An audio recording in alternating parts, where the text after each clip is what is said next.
갑오일주는 오중의 정화의 영향으로 소탈하고 순진하며 인정이 많다. 여기에 오중의 병화하고 정화가 동시에 들어가 있어요. 여기에서 요거는 식신에 해당되고요. 요거는 상관에 해당되거든요. 그러니까 여기 갑오일주는 식신과 상관의 성격을 둘 다 가지고 있다.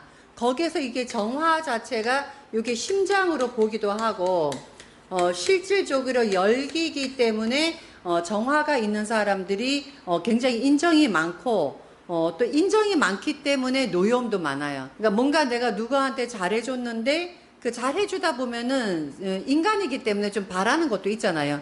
그때 이제 정화는 실질적인 어떤 정을 말하기 때문에 그래서 여기는 이제 순진하고 소탈하고 인정이 많다 이렇게 얘기한 겁니다. 여름에 굉장히 불기가 강한데 또 이 나무 자체가 불을 태워주는 이런 형태가 되기 때문에 오히려 이제 주변 사람한테 좀 피해를 주거나 이러한 경우도 될 수가 있습니다. 그런데 반대로 갑오일주가 겨울에 태어나서 추우면 굉장히 좋겠죠. 그래서 이런 경우에 봄, 여름, 가을, 겨울마다 이게 다르다라는 거를 생각을 하시고요. 근데 이걸 또 다른 얘기를 하자면 배우자 자리에 불이 있는 거죠. 그럼 우리가 이걸 통변할 때 어떻게 하시냐면 그러니까 여자인 경우에는 상관을 나쁘게 보죠. 하지만 이 오화가 좋은 역할을 할 때는 오히려 이제 남편이 나한테 괜찮은 사람이다 얘기를 해요. 그런데 여기서 조금 다른 게 뭐냐면 일지가 정관이나 이런 게 있어서 남편 배우자 자리가 좋을 때는 남편의 사랑도 받고 또 남편으로 인해서 자기가 편안하게 사는 운명이 되는데 이렇게 상관이 되면서 좋은 역할을 하잖아요. 이때는 어떤 의미를 갖고 있냐면 남편은 좋지만 나는 활동한다는 의미를 갖고 있어요.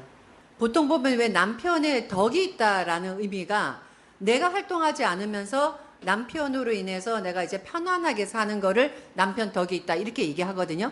그런 의미에서는 요 상관은 적절하지 않을 수가 있어요. 하지만 요즘 사회에서는 여자도 활동하는 시대이기 때문에 나도 활동하고 이럴 때는 오히려 남편 복도 있고 또 내가 스스로 활동하는 그런 이제 재주도 뛰어나다 이렇게 이거를 해석하시면 됩니다. 그러니까 해석이라는 것은 한 가지로 응용하는 게 아니라 이걸 여러 가지로 이거를 상황에 따라서 봄, 여름, 가을, 겨울 상황에 따라서 어떤 상황이 되는지 이 부분도 여러분이 보셔야 되고요. 그 다음에 이제 또 보시면 제가 이제 그 첫 시간에 이걸 알려드렸는데 자 여기서 보시면 간목에서 보면 이 오화가 신살로 뭐가 되죠? 이렇게 보는 방법이 해묘미를 만들어라 했죠. 그러면 여기 미전이죠. 그럼 요거는 육해가 돼요. 그럼 이렇게 되면은 요 자체가 도화에 해당하는 육해죠. 육해살이라는 거는 우리가 소위 말하는 건강하고 연결이 많이 되어 있는 것이고 여기 이제 상관하고 건강하고 연결을 한다면 의사나 간호사나 뭐 요런 직업을 많이 한다 이렇게도 이거 해석할 수가 있겠죠.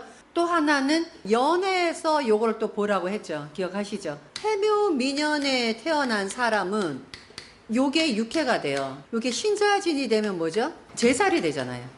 그죠? 그러니까 이거는 머리 쓰는 아이디어.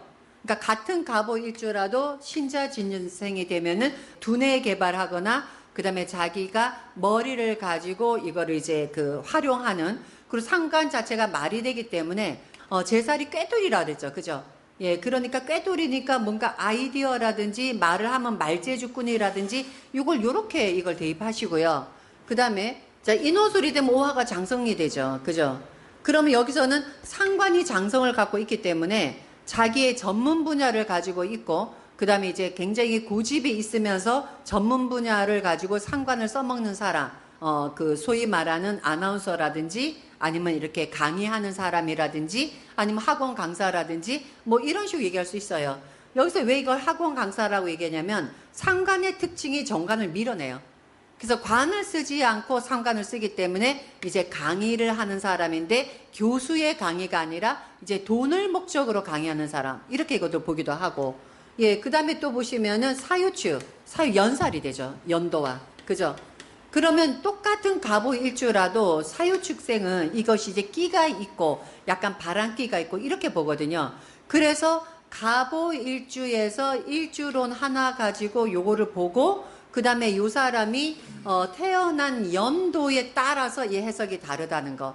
이걸 같이 응용을 하시면 훨씬 더 좀 상세하게 이거를 볼 수가 있거든요. 내 일간의 밑에 대입해서 보는 신살, 그 다음에 여기 연지에 대입해서 보는 신살, 이것이 이 사람의 성향을 말하는 겁니다. 예, 그 다음에 이제 두 번째로 봐야 될 것은 어떤 사람을 만나는가라는 것을 보는 것인데, 여자인 경우는 신금이 정관이죠. 신금이 정관이니까 여기다가 오화를 대입하시면 돼요.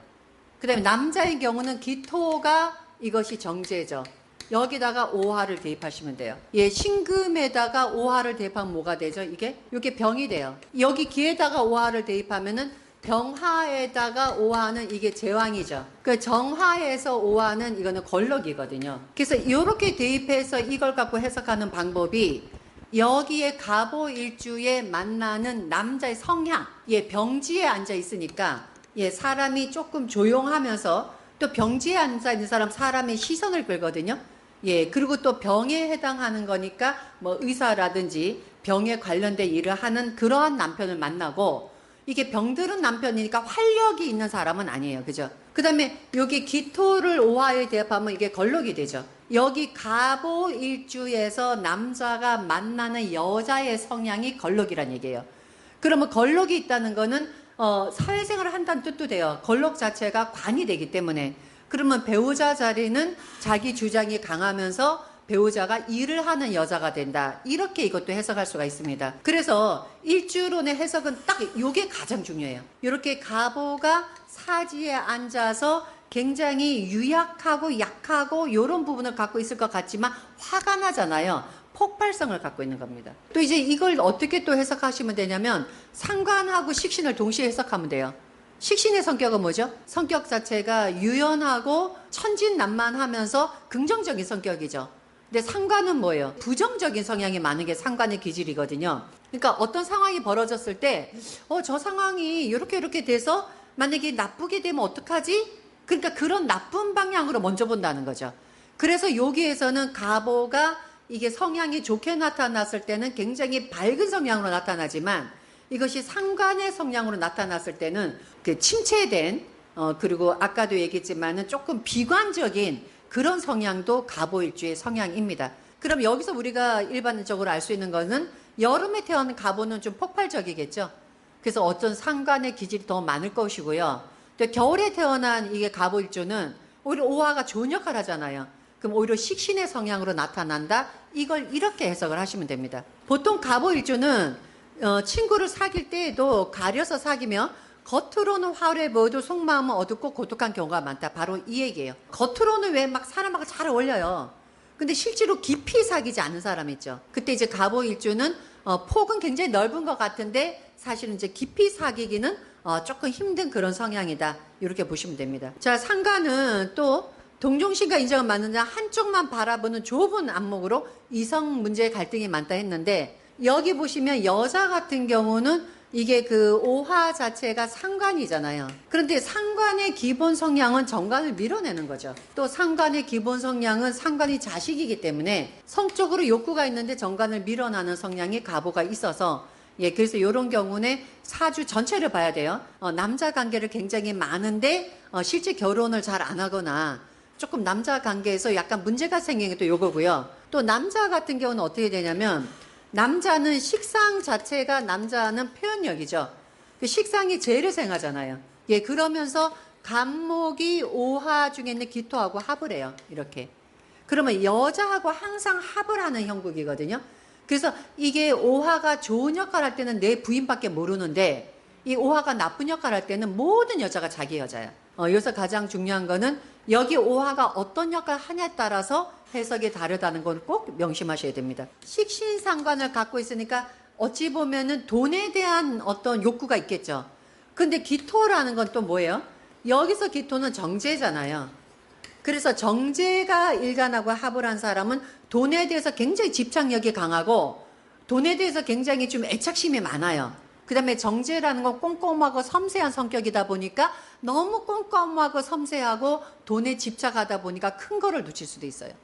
그리고 이제 직업으로는 이건 어떻게 보시면 되냐면, 이 직업 보실 때요, 여기 일주론에서 직업을 보시면 안 됩니다. 그래서 직업을 보실 때 반드시 월지로 보세요. 그래서 여기서 공부하실 때도 갑오 해서 이렇게 일지로만 보지 마시고, 아, 이것이 월에 있을 때 갑오가 어떠한 이제 직업을 갖느냐. 도화의 상관이기 때문에 예술성이에요. 그래서 음악, 미술, 연극이고요. 그 다음에 군인, 건축, 토목, 운수, 철공, 기계 이런 건 전부 다 전문 분야입니다. 그래서 군인 같은 경우도 이것을요, 우리가 일반적으로 봤을 때, 군인이 이게 정관이 군인이 아니야? 이렇게 생각할 수 있죠. 이게요, 때려잡는 게 정관을 때려잡죠. 편관을 때려잡죠. 그죠? 그래서 이 관 자체가 나를 괴롭히고 들어오는 거를 때려잡기 때문에 이때는 나쁜 것을 때려잡는다 해서 그래서 이제 상관을 군인으로 보기도 합니다. 그래서 여기서는 이제 그 관광어, 음식어 이거는 어차피 식신상관이니까 그리고 화로 인한 거기 때문에 혈압, 심장 이런 것에 조심하셔야 되고 또 여자인 경우에는 이게 오화가 세면은 물이 없어지죠. 여자가 자궁이 물이잖아요. 그러니까 여자는 이제 수분이 계통이니까 어떤 자궁에 문제가 생기고 물은 이제 내분비 쪽 그다음에 순환기 계통 이런 쪽으로 문제가 생길 수가 있습니다. 근데 이거는 이제 아까도 얘기했지만은 여기 사주에서 갑오 일주가 아니라 오화가 나쁜 역할을 할 때 이렇게 병을 보셔야 되고 갑오 일주가 무조건 이런 병이다라고 판단하시면 안 됩니다. 자, 그다음에 이제 갑신.